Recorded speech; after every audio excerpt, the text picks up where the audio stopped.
Good afternoon, my people. Ndị ọma na-adị mma. Ụmụchukwu. My fellow Biafrans, it don't happen again. No. If you know that you are a true Biafran, you are a true son of Biafrans, and you are following me, you like wetin I dey do, you like Biafran Liberation Army, and we dey support them, just take 1 minute of your time and lis ten to this our brother that we people are seeing on our scheme like this, because this our brother wey una dey see for my scheme like this don come out fully come send a serious warning to all the Biafran saboteurs, especially Ikenga Uroagu, Udele Mom, Udele Adjoano.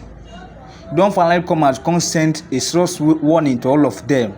So as they watch this particular video, don't miss to share so that other Biafrans who are trying to sabotage this Biafran struggle. We also know that Biafrans are not keeping quiet and Biafrans are coming for them. So as we are supporting me, we are supporting Max Nabikan, we are supporting Biafrans and all Biafran supporters. Just share this video so that our saboteurs, our enemy, can be able to see it. One love.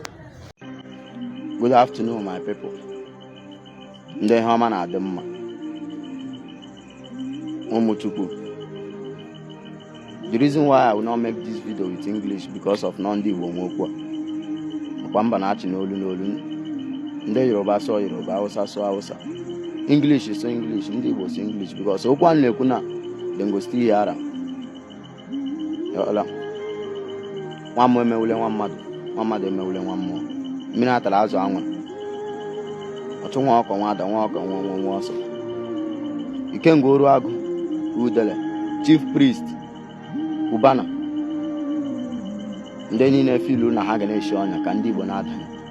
Ọnụ a ga-adakpu na nke ikpeazụ a na ọnụ a ga-adakpu.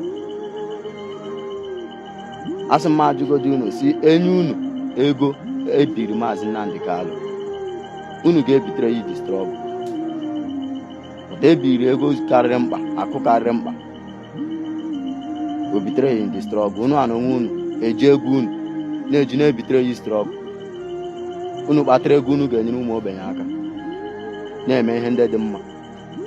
Unu eji a na-azụ eshi ọnya ụmụnne unu makpuo. Plan unu ahụ na nke ikpeazụ unu aga na-adakpu n'ime ya.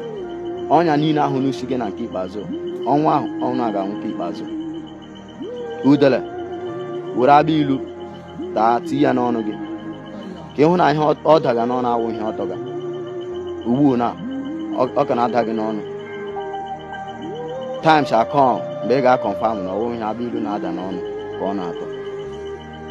And ka unu buru n'obi si the triple general Mkpọ Ọkaigwe Mkpọ Owere zone ndị a niile a na-akpụ n'ọnụ na onye na-enye agụ nri mekata tọhapụ agụ n'ọbụ. Obodo eberele ọkụ maka na agụ na-ehi ụra. Ị na-akpakwala nwa agụ aka n'ọdụ maka mgbe ọ ga-ebili. Agụ na-ehi ụra unu eji na-akpịa aka n'ọdụ. Ayatọga ahụjọ polisi, ayatọga ahụjọ amị. But the only thing na-emegere to save the life of the people and the innocent people ndị na-enweghị amị. So ya adịkwala unu se na ụmụchukwu alakpuola ụmụchukwu a na-anwụ anwụ. We believe say onwe perishi ntọ n'elu. Enweghị gwara anwụ we go die but before a ga-enwetarịrị ihe anyị chọrọ. But ihe anyị na-ekpe ekpere ugbu a na ndị ahụ niile the cause of everything ga na-anwụtaziri anyị ọnwụ na. Olile a niile ha gwụgo ọnya niile ha shiga ọha ga na-adakpie. Chief Priest Ubana, unu kpara ego niile unu kpara.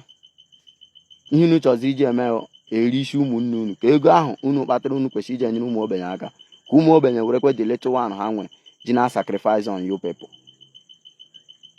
Akụrụ ụlọ investment gị na Abuja still gị nwekwa obi werekwe ka ijikwa eji ga na-eti.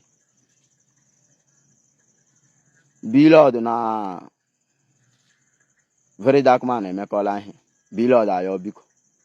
Why Very Dark Man ji ayọ biko na mkparị niile ọ kparịrị ndị Igbo. Unu aba akịwakwa ya up.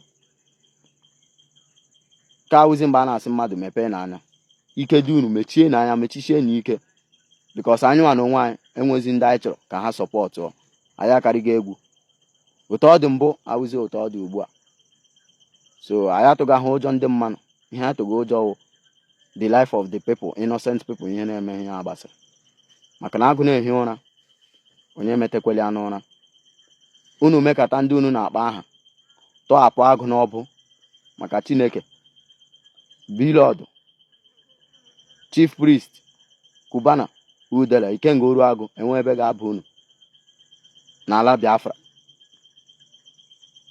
even ya ndị mmadụ taa gịga unu sef na-ewe m iwe kọsi unu eme investment ọ ga-awụ unu hapịa gbafuo BP na arise unu egbu onwe unu lie onwe unu na ugwu Hausa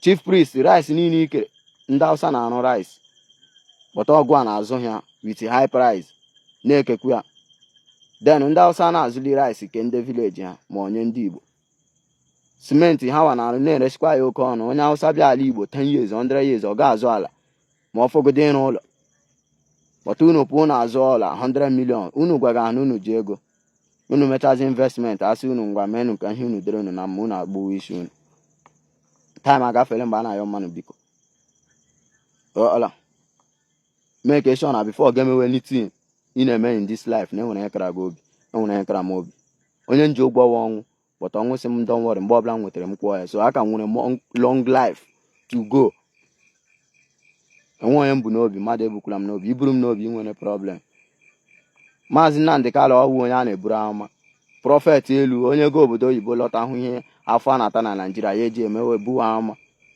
Maazị Nnamdi Kanu hụrụ vision ya bifo gawa and mgbe ọbụla ọ gwara gị na ọ dịgo du na ọ ga-apụta ya apụta mmadụ a ga-stọp ya mgbe ọbụla oge ezuru na a ga-eji ọnụ ya mepesị taịm ezuole ya apụtakwa so ihe ọbụla ndị amụma prọfet ka anyị wa believe say oge Chukwu ka mma ụkwara oge ya ada and only but this year ka ụkwa ahụ ga-ada ọnụ kọrọ nwa ogiri ọ na-emecha arụrị a unu agafere mgbe a ga-forgive udele Ikenga oru agụ Cubana chief priest Cubana unu emefere ihe a ga-eji forgive unu because anyị wa confirm zi m n'unu ahụ dị betrayers anyị nwere so buru ya n'obi na time agafego for those of you na-akpọ ndị generals anyị n'ọnụ uche unu ga-adị ya maka na ndị generals ahụ ntọhapụ ụmụ agha n'ọbụ maka Chineke enwe ebe ga-abụ unu aba anyị adịghị afraid of police anyị adịghị afraid of army or whatever any force ọbụla ọ bụ ebe ka a ga-aba na enwere ya ọzọ o teele na-achide for back so onye ọbụla na-eme ihe be careful ka arị tọhapụ agụ n'ọbụ trouble dey sleep ịnyanga go wake up maka tomorrow amaghị o ji na-atọ m ọchị o anyị kwutụkwa chọọchị mmadụ nọ n'onwe ya gị na-achị ya Biafra atụpụrụ nga ọnụ eleghị mmiri unu na-eji akpụ Biafra n'ọnụ apụnụ na anyị aka na aka anyị nọrọkwa if na no one join us you leave us ọnwụghị force enwe onye mege force bịa join ya ndị amị na-eme mmadụ force bịa mee training na amị before ama height ị ga-anọ ama age ị ga-anọ before ga-aba amị 13 years na ije amị anabata gị before asị gị aka gị ruo ebe a eme gị ga-eba amị before ele height but enwe onye a na force I go to 10 100 of them we go finish all of them ọwụ ogu na ọfọ ka eji alụ gị ọga onye m mejọrọ gbaghara ndị niile mejọkwara na m afọ gị ivola m but in this time onye ọbụla bụ m n'obi ma onye ọbụla kpọrọ m n'aha meme my own ihe anyị na-ejikwa alụ ọgụ wee ime mmụọ ka eji alụ ọgụ gị meme azipụ ndị agha ha bịara gị ọgụ gị defeat ya fine ha defeat ekwe gị fine onye nọ n'ọgụ mmadụ abụọ na-alụ ọgụ ofu onye ga-enwe mmeri but ihe anyị na-ekwu okwu ihe ruru anyị ka anyị ji na-alụ ọgụ our right and now we go get mmeri anya m chere egwu unu Cubana chief priest you are highly well done your emergency Obi Cubana your emergency udele your emergency Ikenga oru agụ na abalịgo but anyị ga-amazi ndị a ga-asị igwe eze birikwe agbacha ọsọ agụọ mine akụrụ ụlọ ajụ onye kpatara ya anyị ga-amazi ndị anyị na unu ndị ga-ekwuzi okwu unu na-ekwu kwuwenụ ọ dị unu n'ọnụ kwuwe time ruzie mgbe a ga-asị unu kwuo anyị marazi ndị ga-ekwu okwu mgbe ahụ udele were abịa ilu tii n'ọnụ tagodi ya gị hụ na ọwụ ihe ọ daga n'ọnụ ka ọ tọga. Chief priest ị na-ata ogu na-agba egwu bụkwa ụzọ jụọ ndị imejọrọ. Ọkwa mmụọ na-akpọ ụgwọ, ọwụ mmadụ na-akpọ ụgwọ. Ịdị proud na-eme ka gị na-agba egwu, ọkwa Chukwu nyere gị, ọwụ gị nyere onwe gị, because iji ọgụgodi na mmụọ nyere gị ego mgbe ọbụla ị dị against the poor people or innocent people, ị ga-survive dị ije. Ị tara afọ rie ego gị ka ọ bara gị uru, but ije amegidewe mmanụ gị hụ the repercussion. Ijegodi ma ọgwụ ego ma Chineke sị mba, enweghị ebe iji azụ aga. Omife jide ọfọ.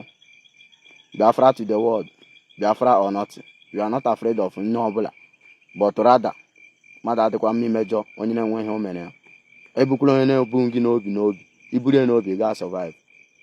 Na-eme unu uche obi unu ka Chukwu na-elekwa unu. Ya gaziere ndị hụrụ anyị n'anya, derekwa ndị sị ka ọ dịrị anyị na mma. Ihe onye na-achọ ya nwetakwa. Ọganiru nwoke, ọganiru nwaanyị, ndụ nwoke, ndụ nwaanyị. Ise.